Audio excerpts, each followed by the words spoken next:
DevOps or agility or the combination. And I have a different view. It's not going to be very loaded like what Gopi was covering last 1 hour. It's going to be very lean. And my focus of attention is primarily how DevOps is an important and imperative, and it's a need of the hour for us in the context of mobility-related development. We have really seen large projects in IT, and it is very, very important that in the current situation, how lean and in the context of mobility play a great role with the DevOps as a combination. So that's the topic of the day. I think she has done the introduction, so I would like to really recap on what everybody is contemplating on Dev and Ops, Dev team and Ops team. Still, most of the organization, I would say they call as DevOps truly a DevOps team, but it's not the case. Still, there is silos, and Dev is separate and Ops team is separate, and there is a wall of confusion, and there is a lot of handoff. And definitely, it is order of the day, and people are still finding it difficult to really run efficiently.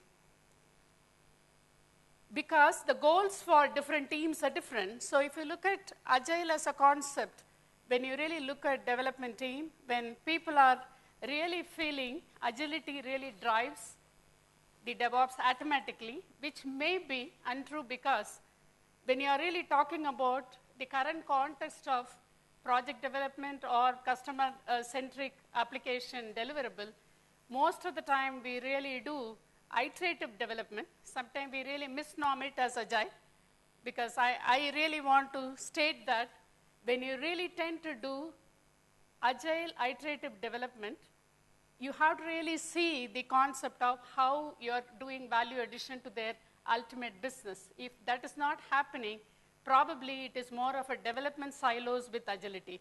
So that's where the goal for development team and ops team is all the time different, and there is always a bridge missing. So that's where the whole 2 days conference is going to see, or you're going to hear from them that what is there, we are going to really connect and where we are going to connect. Having said that, the main purpose of taking this example is primarily how mobile is more and more critical from development and ops side. What are the various characteristics one could really think of when you really look at a mobile development or mobility-based development? First of all, any mobile development, you don't have much time, excepting the delivery has to happen within a month to maximum of 5 to 6 months. Most of the life cycle and the delivery happens within 4 weeks.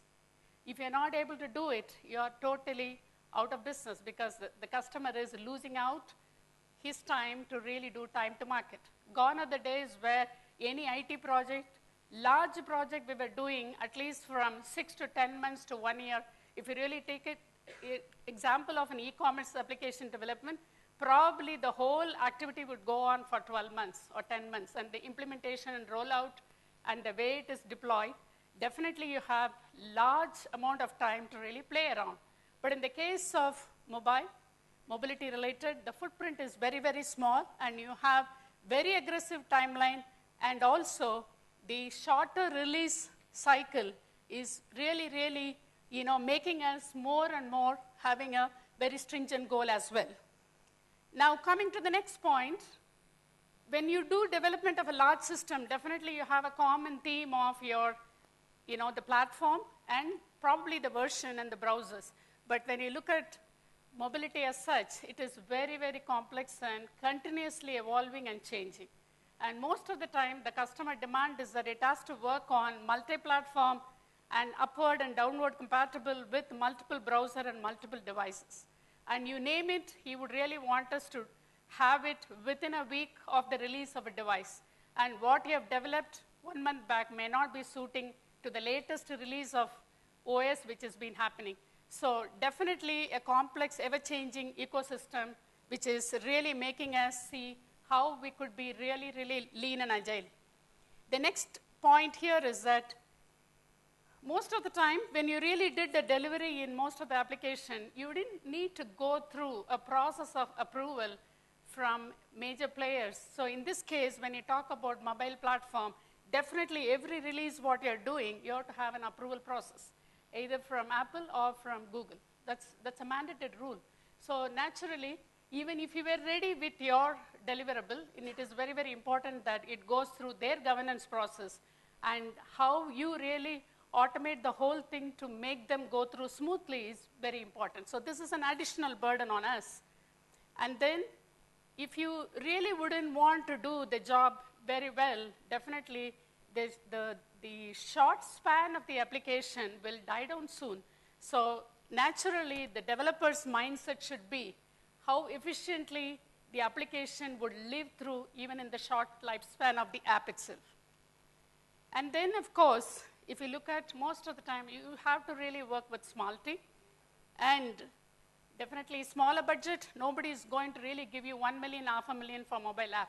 Most of the time, it really ranges from 50 to 100K kind of a budget. And then the expectation on the total cost of ownership and the OpEx, more or less, when you're really developing an application for 50K, 100K, nobody is going to really pay a big price for operational cost. Probably it's mandated to have DevOps asset together when you really do this activity without spending separately on OpEx part of it. The last but not the least, since this mobility as a platform itself is maturing and it is not in a sustained pace and it is not really mature to the level what all of us can learn, definitely there is a lot of learning on the tools part. Tools are getting matured, and what to use, when to use is a big challenge. So these are all the characteristics of a typical mobile project. So what I really want to say here is that how, at least, we have really come out with a framework in Valtech to really see how it's helping us in the today's context where we have 80-member team working on multiple mobile projects, which include social, mobile, analytics, and cloud as well. So here, if you really see, most of it may be applicable in the context of any project developed for the customer, but more so in the context of mobility. First of all, team design is very, very important. When you say team design, most of the time we have a tendency to put a BA and a technical architect and few developers and testers, which anybody would do it. But in this case, since we are bound by doing an app which should run on multiple platforms, which may range from your iOS to Android, maybe you may have a hybrid as well, then in this case, you cannot have a developer having all the knowledge of different technology stream. That means, will you really have multiple people for each of it? And do you think a 50K, 100K project can really afford to make some amount of profitability by having a big team of 10 people, variety of skills? It's very tough. So it is very, very important that how you have a lean team with good amount of cross-skilling as well. So this is where we really find a little bit of difficulty because some people may not be really wanting to learn everything and be comfortable to work on multi-technology, but it is need of the hour. When you really do a selection of people, you may have to give the right message that you should be ready to learn cross-technology and ready to work on it. And we cannot really have a dedicated BA or a Scrum Master or a project manager or a technical architect. That's where what we do is that we really do a timeshare on multiple projects of that nature. So there is a timeshare because there is a lot of learning within those teams. So we don't want to miss that, and they really come in as consultant at various points in time to work. Of course, they're all co-located together. And then the collaboration, definitely it's not that there is a common guy, project manager interacts with the customer. It's every team member have to interact with multiple people over there so that they all have equal knowledge at any point in time without missing anything. So there is less amount of gap. Most of the time, if you really see in Indian context, technically great guys won't even open their mouth. When you say, have you done the job, they really say, nod their head. So you don't even know how they really respond even in the conference call or video conferencing call. So it is really important that how organization is investing on bringing the soft skill to a better level of performance for small team to evolve and then do the job very neatly. Then comes, of course, everybody is into agility. Here, since you're talking about a small footprint of an application, definitely to run on a device which has got limited capacity. So the kind of activity what you need to really do in terms of taking the requirements and do an automize in terms of lowermost level to understand the whole concept, and then try to automate maximum so that we are able to really do, package most of the plugins quickly and then do a delivery without making redundancy in terms of our development. Last but not the least, definitely you have to have continuous tools evaluation and then explore the tool and then orchestrate what is really going to work for you. And that means you have to do a continuous R&D to see which is going to be meaningful in the long run to see how the whole thing would really evolve better. And in the case of, definitely when you really look at the tools part of it, it is, when you really look at the whole activity, you're not really doing it for that particular customer. You see how much when you really evolve out of that, you can do reusability. Otherwise, you cannot deliver within 2 months of the time frame what you're looking at. So if you see that teams are important, the timelines are critical, continuous integration and continuous quality gate is important, and best engineering practices. So this is what we have evolved as a framework. Now, this can happen unless, it can happen perfectly well, if you tend to do the continuous improvement, continuous learning, and continuous innovation. It's not that you have to set aside a team to do an R&D. It has to be part of the process within the project team. So you really set aside some amount of time to do the continuous innovation of R&D and see what are the tools which are more meaningful precisely, and see the sustainability of the tool, and of course, how the vendor is able to really support us on all this stuff. And when you say continuous learning, it's not that one guy in the team is so good in everything. You have to really share the knowledge, which is true in other areas also, but in mobility, you have to have the continuous learning, and there is some best practices sharing session happening within the team, within the sprint itself. So you dedicate your time, apart from your requirement workshop, to really evolve something on the R&D and share it, collaborate and see what are the pros and cons, and then decide on how to go about it. So this continuous improvement, innovation and learning, according to me, even if you really spend some time on this and money on this and this effort on this, in a long term, definitely it will be really, really helpful for the organization. Now I'm going to really talk about a little case study. It's an iPad application developed for a US customer in pharma sector, and primary purpose of this particular app is all their sales team, they're all spread across the US, and there are about 400 sales guys. And most of the time, of course, the product what they sell is that they call it as analyzer, blood analyzer, and each machine would really cost something like about $1 million. And whenever the sales guys go to the field, it's very, very difficult. They're all in remote places all over the world, and they would like to really give proper information about the details on the latest equipment and what it can do and what are the benefits.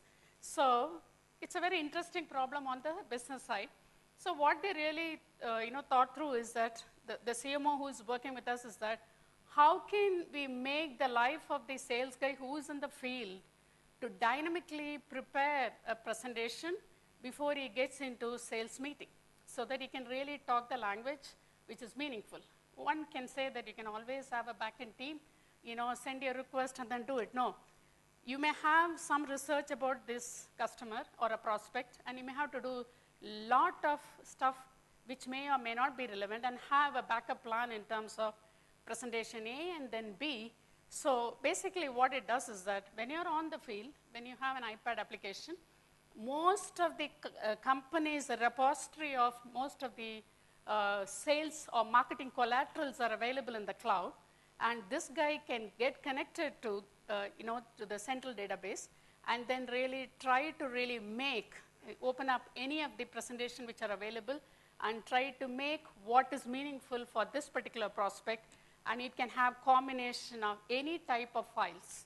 Okay, so this is the main, including audio and JPEG and video, anything what you really think of, he can really download and then keep it in his iPad and then go to his meeting and then really talk about what the real prospect needs are. So this is what has been a thought process by their CMO, and definitely It was done by my practice head and the team of people, and we were supposed to deliver within a record time of 3 months, and it is already rolled out and in production, and they are supposed to be at least 300 to 400 people are using. We did a training program for them over the web, and people are using on that.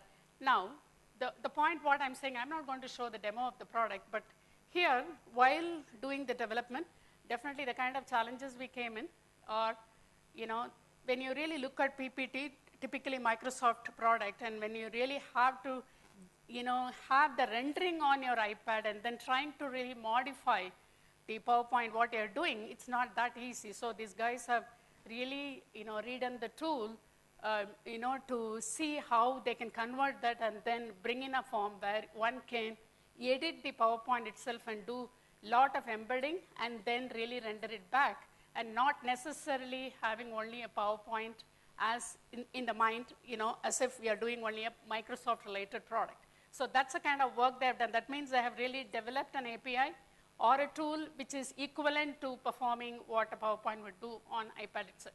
So that's the kind of challenge this team had, and definitely, it is a 3 weeks sprint to start with, and then they have a team of members where they have capability on iOS plus cloud, and it is inbuilt, and then they brought in the concept of sysadmin mentality within the team. So it was very easy for us to really put them together and see there is no dev and ops team separately. So having said that, as an agile project, that the kind of engineering practices they have to really follow, and the kind of interaction they have with the customer on the requirement workshop and the sprint demo and the delivery. They also have, the engineering tools which are mandated for this practice, including Jenkins and TestFlight. And also, one of the important things what they have done is crash analytics. I'm just going to show the demo of crash analytics, how it is helping us to really know, whenever a problem occurs in any of the devices which are connected by any of the salesmen, how my development team gets a mail as well as pop-up of the exact error on which class or object, so that they can quickly go into the problem and see how they can really resolve. So that's where you're going to see here.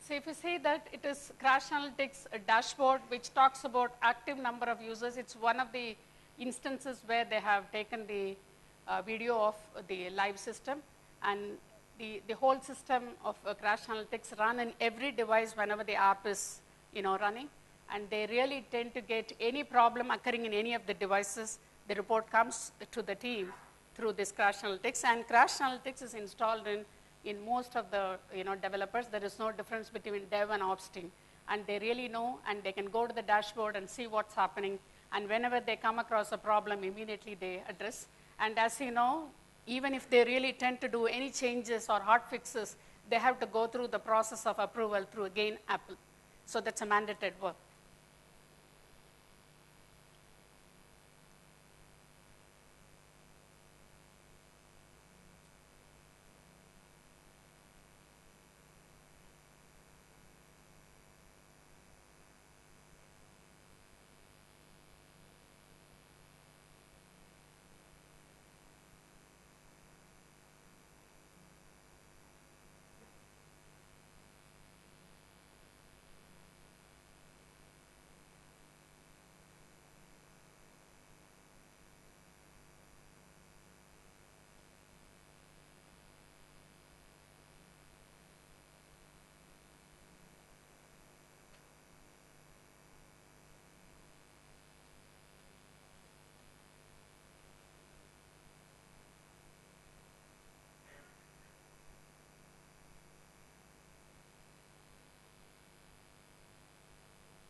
So whenever the crash occurs, you really get to see exactly which place it's giving problem, and one could really look at what is the problem over there.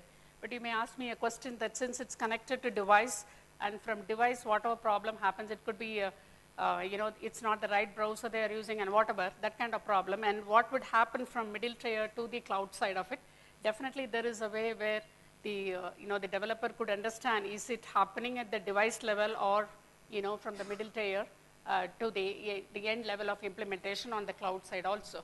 And if you really, recall, what Crash Analytics give is only from the devices side, and this would really help to solve most of the problem which are happening because of the wrong browser usage, or maybe there is a genuine problem or defects in the code itself.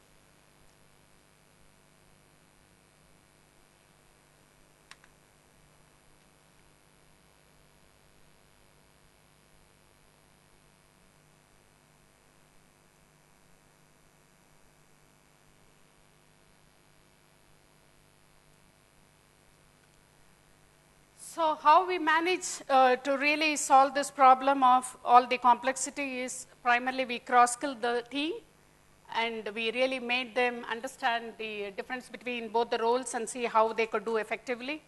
And to an extent, it was a little bit of a problem in the beginning with the cultural issue that will I be part of ops also, but we made them totally transparent to see that they're not going to really go to the level of doing it as a typically in operational level, because most of the deployment scripts are also automated, and only thing is that it is not triggered automatically, and it will be done by as and when you get the approval process from the publishing company, then the team would really do the deployment. And so there is flexibility on the agile admin, and they are part of the game in the early side. And definitely QA and the development team are all working together. It's a co-located team. And customer is in the middle all the time to participate in most of the ceremony, and they really know what's happening. So any changes that are happening, they would like to really keep us informed and then want us to go. And of course, as per the agile values, what we really do is that whatever is business critical and important for them, we really take those, and if they really do modification, we do some descope of the work which are not critical and push it on to phase 2 as well. And we really educate the customer on all the concept of agile. And then, the main part here is that on the architecture, definitely when you really work on such application which are short duration, especially on mobile area, being a small little application, the performance and memory management is key. And also, how you really take care of with multiple people around, maybe juniors to senior, to really have common code quality. And the third element is that how you're doing your design architecture, which could be sustainable for DevOps kind of stuff, plus continuous testing and more and more automation. So that really a challenge, because given a chance, people would like to really use their whims and fancies when they really do a design architecture. And most of the time, we really want to have a reusable component in whatever we do. So these are the major driving factor for us to really have an optimum design, which is fully at least 80% automatable by your test scripts using multiple tools like OPM or Roboteam or whatever. So that's one of the key thing for the team as a set goal for the design team to really see how they could do it, which was really done. And then internal quality gates. Primarily continuous simulation of how they could really interact with the cloud and then do the job. So you have multiple stages, including QA, pre-prod, UAT, all those stuff which is set. And the team is continuously evolving in terms of finding out new tools on the R&D effort, and definitely they're all really kicked about really finding all this through R&D effort and see how they could really do a better job. So now if you look at, we have development and operation team together as DevOps only, and the customer is happy and quality is ensured, and we have repeat business from this customer and pretty much happy to go with us for multiple projects. This is the first project what we developed for them, and we have signed up for 2015, for at least to the close of $1 million projects. coming in multiple area for their business need. So if you have any questions, I'm ready to take, and anything on technical, I would request my practice head Saurav to answer.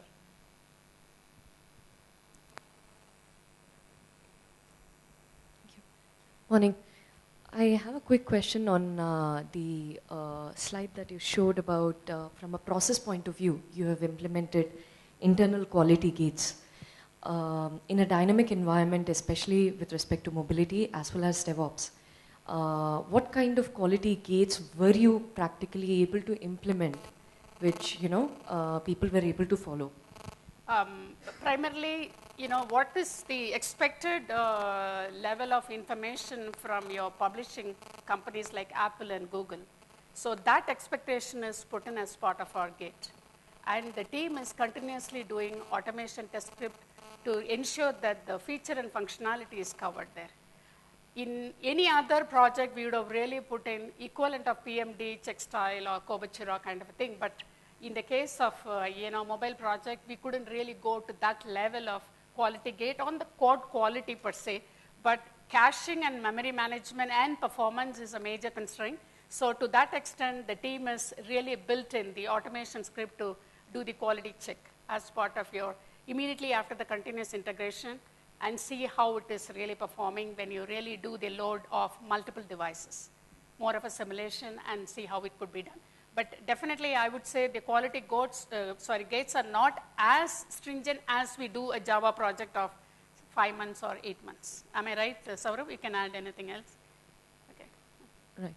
And what about the metrics or any kind of monitoring system that you're utilizing overall to monitor this kind of project?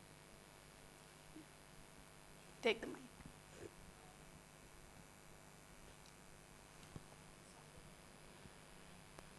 Big. So we had the iPad app, the entire part of it, which was rendered around devices across geographies. So this is right now running in 2 languages, say in French and in English, in Canada and in US. And that's about 700-800 on-field sales guys using it.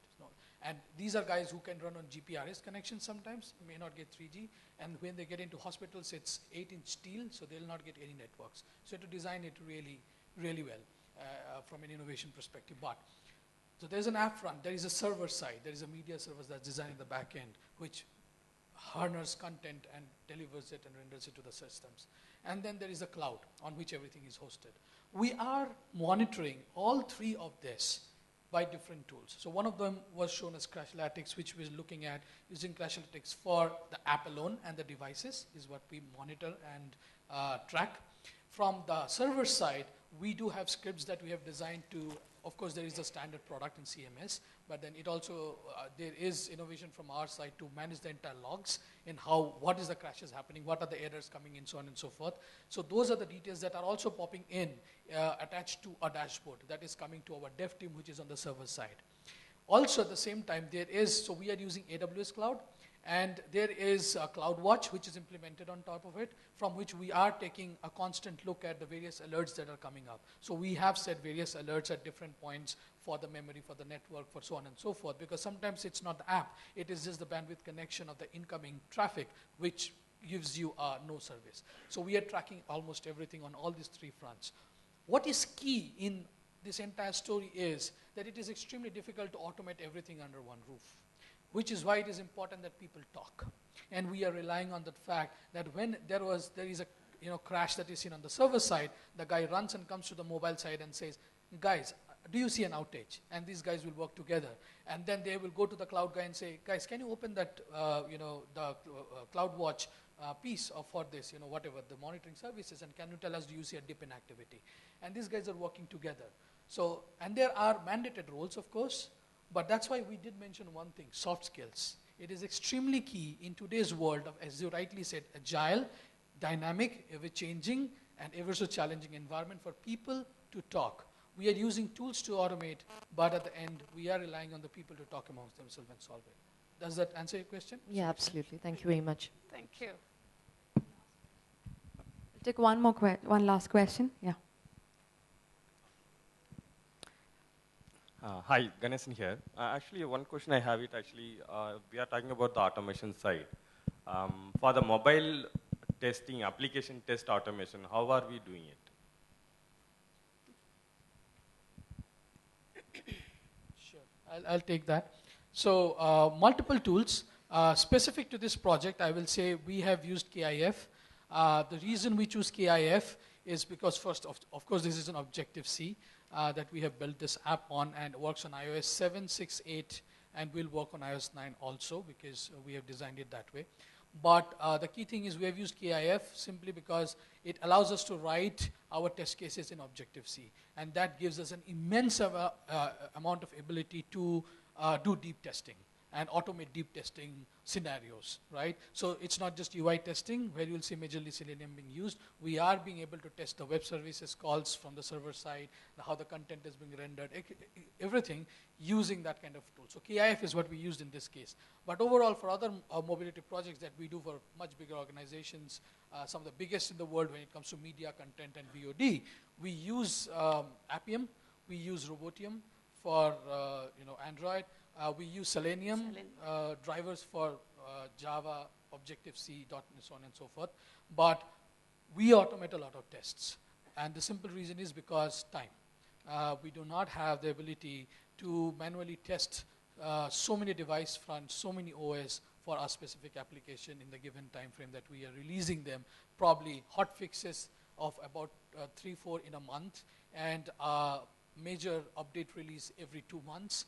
And it's crazy to that extent. I know there are people who are doing much more than that. I know that. And if you ask them, they'll give the same question, automate as much as you can. So those are some of the names of the tools, sir, that you asked for. Does that answer your question? Does it run physical device also, or is on emulator? Yeah, very much. On Physical device. yes. Okay. Yeah. Thank you. Do you have the time for the last question? You want me to ask? Or? You want me to ask, right? Okay. Yeah. My name is Chakra Span.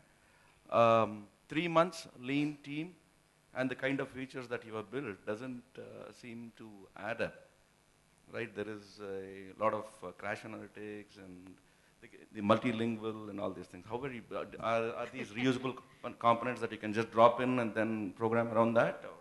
Yeah, which is why we chose to mention about it, because it's unique in the industry. And trust me, it is. We bled doing it. Let me agree to that, all right? And when we got the project, the first discussion was, do we take it or not? And it was in 3 months. 3 months was with the release. We had and I remember 2 months, 11 days to put it into the App Store. And we were doing this in December when when Apple people went on leave for 18 days. And our app was sitting in the App Store not getting approved, right? And we were calling up Singapore office saying, do something about it, all right? So it was difficult life. How we did it? Did we get anything, anything that would work for us, which is, plugins or anything? No, absolutely not. Ground up. Yes, it was grounds up, it is from scratch, because you will appreciate the fact that we were trying to, and I say it with quote unquote, hack Microsoft technology, if you ask me, because my client was clear. We work on Microsoft PPT, and I have decks which discusses about my products, which are like 1,700 products, and I don't want to redo them, and figure it out. And each of these decks was 70 slides, 80 slides. Our challenge was iPad app, and what they wanted really was to be able to break this presentation slide by slide, and being able to delete a slide and probably use only 5 slides out of 70 to their choice. And they can do it on runtime, on the road, at any point given in time, with or without network. Now that's a damn challenge. So we did write an algorithm in the backend on our server which works on C#.NET, which actually decodes our presentation and breaks it slides by slide down and stores it into into a language that we understand. In fact, and then converts it into either an image or a PDF. Now, I always thought converting to PDF was damn easy. When I started doing it for iPads on server side, I found, well, it wasn't that easy. And we did that, and then we stored it on a different server, and we saved memory location, indexing, hashing, all of that in a separate part in our server. So when the device is actually referring to our presentation, it is talking to a hash map table and identifying which all slides are there in the server side. So yeah, ton of work, if you ask me. Chakravarti. Yes. Good. Yeah. Okay. Thank So, Maybe we can take anything outside this. yeah, this if you have absolutely. any. But yeah, just to answer your question, it was done grounds up, pretty much. Thank you, Saurav. Saurav and Mr. Jata will be available on the tea break also. If you, I can see a lot of people have questions. You can surely ask them. And it's time to thank her. And I would like to request Mr. Mukund Garg from HCL to kindly come on stage, present a memento, and thank Ms. Sujata Balakrishnan. Ladies and gentlemen, it's time to thank her with a huge round of applause. And thanks, Saurabh, also for answering a few questions for us.